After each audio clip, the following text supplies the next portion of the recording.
Bismillahirrahmanirrahim. Assalamualaikum warahmatullahi wabarakatuh. Sahabat Arajuan dimanapun kalian berada, kita berjumpa lagi. Di video kali ini melanjutkan sebenarnya video sebelumnya yang di part 1 kita sudah bicara soal bagaimana seorang pembesar Polri. Beliau adalah mantan Polda yang pernah tergabung atau masuk di dalam jamaah LDII dan kemudian keluar dan aktif membeberkan segala sesuatu yang menyimpang di dalam jamaah LDII. Yang baru-baru ini juga viral soal tablik akbar dan beliau Si jenderal ini kemudian bercerita soal bagaimana bahayanya dan kesesatan LDII. Nah, ini pula yang kita mau kupas. Sampai di part kedua ini, saya konsisten membahas soal ini. Dan kita akan kaji bagaimana pengakuan dan pernyataan seorang Pak Jenderal ini. Nah, ini adalah part kedua dari cuplikan video sebentar yang akan disampaikan oleh Pak Jenderal Nurpaisi Suwandi. Beliau adalah seorang mantan Kapolda Metro Jaya, sekaligus Duta Besar Indonesia untuk Mesir, yang pernah menjadi orang yang penting di dalam jaringan LDII dan kemudian keluar. Ini kita dengarkan dulu pernyataan beliau. Setelah itu kita kaji.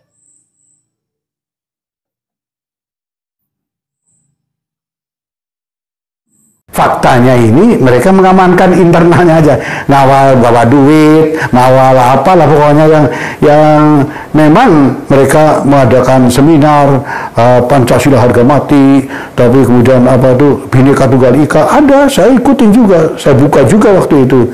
Tapi ya karena ada doktrin Bitonah itu, timbul lagi pertanyaan saya, apa dia nggak bohong?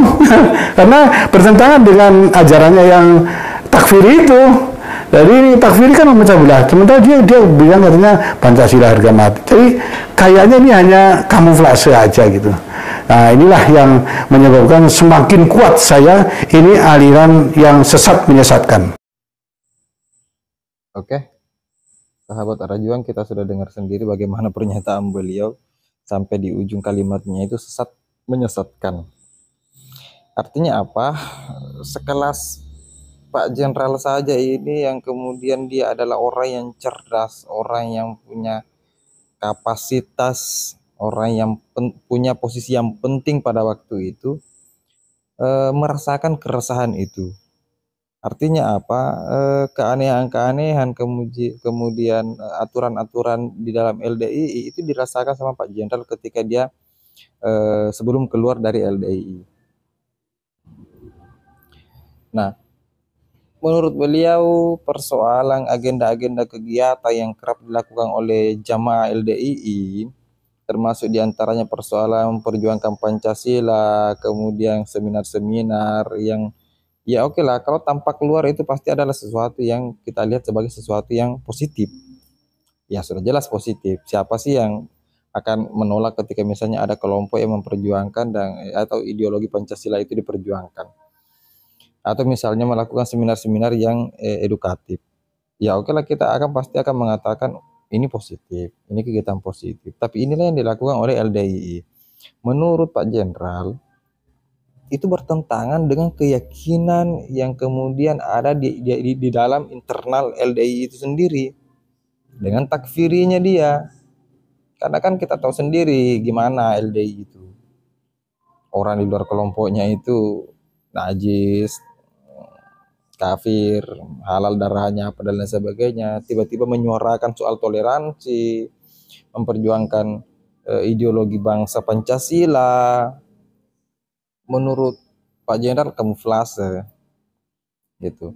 Jadi inilah yang kemudian menguatkan kita, kenapa kita harus speak up, kenapa kita harus berjuang sampai kemudian LDII nantinya akan dibubarkan, kemudian jamaah-jamaahnya itu bisa sadar, karena persoalan ini terlalu banyak bukti yang kemudian mengarah bahwa LDII belum berubah dari sejak lahirnya dia Darul Hadis sampai pada akhirnya berubah berkali-kali namanya, sampai pada akhirnya berubah menjadi LDII, sama saja pahamnya, sama saja, tetap takfiri, tetap menyalahkan orang. Mau itu lembaganya berubah menjadi apapun itu, ketika modelnya masih sama, ya sama saja.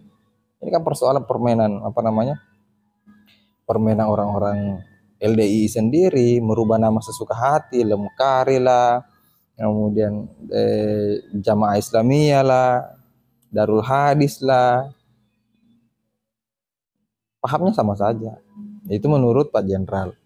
Nah, kita akan tetap mengikuti perkembangan soal ini. Ini baru part 2. Kita akan dengarkan lagi keterangan beliau di part selanjutnya, dan kita akan diskusikan lagi persoalan itu. Oke, kita tetap semangat ya. Bagaimana caranya kita berjuang untuk LDI dibubarkan, yang sesat menyesatkan, kata Pak Jenderal. Saya pikir itu untuk part kedua ini. Terima kasih untuk sahabat-sahabatku.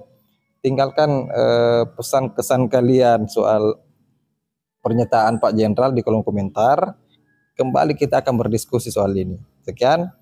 Wallahul muwaffiq ila aqwamit thoriq. Assalamualaikum warahmatullahi wabarakatuh.